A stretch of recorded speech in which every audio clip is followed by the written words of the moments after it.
Gonna be making more of my sardine fertilizer, which is basically putting sardines in the soil.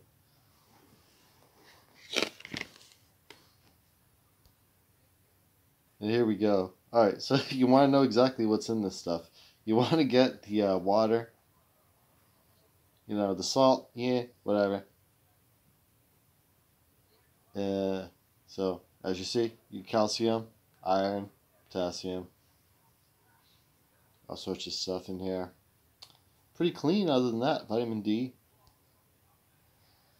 So what I like to do is I like to get some of this stuff. I like to mix it up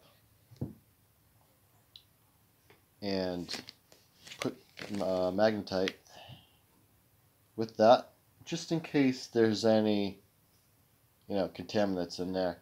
Magnetite will absorb your, what is that, mercury and things like that. Bad stuff like that can be in fish, that's perfect. Now, sardines, since they're so short-lived and small, you really don't have to worry, but just as precaution, I like to add magnetite. So I'll just like mush this up. I'll add some magnetite to it and let it sit, make like a little slurry out of it, and then I'll put that in the soil around the plant. Actually, they do really well with this. You'll be surprised. Plus the breakdown and all the organic matter and things that come with it.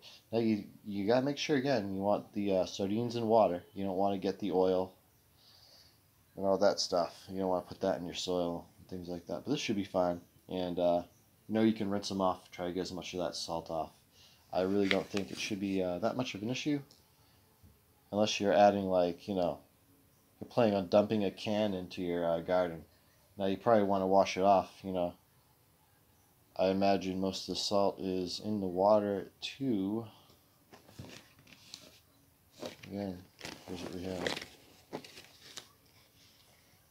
Wild caught. So, I'll give credit where credit's due. I was reminded of this technique by ThatGuy Channel 2, so we'll call this the ThatGuy Channel 2 fertilizer feed for my garden. Hope he's alright. Hope he's out there still doing his thing. Haven't seen him post in a while. So, last I saw, he had a good harvest. So, we'll be seeing you on the next one. I don't know if I'll actually show the process on this. I basically showed it on the last one, kind of, But this I'm going to more of, mush into with the magnetite.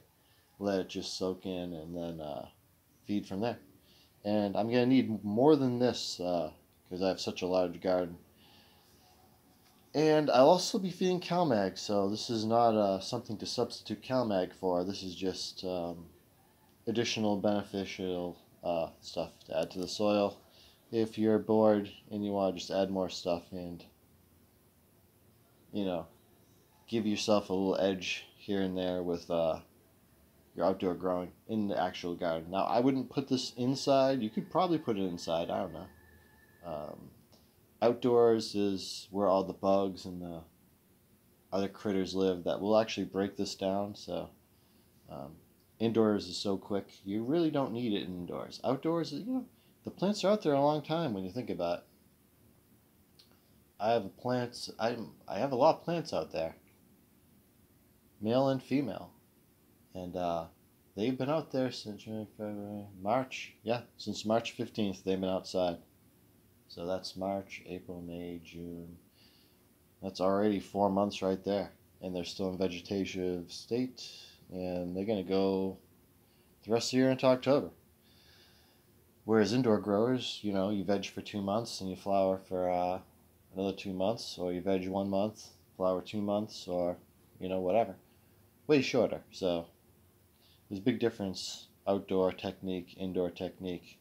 I'm talking outdoor with this, so you could try it indoors, see what happens. But again, it's not going to be long enough. If done right, you're not going to get long enough to do it. And you got to get the critters in there, and you don't want those critters inside. So I'll end this one, keep it under 5. Hope you guys are all having a good grow season. I'll upload more videos.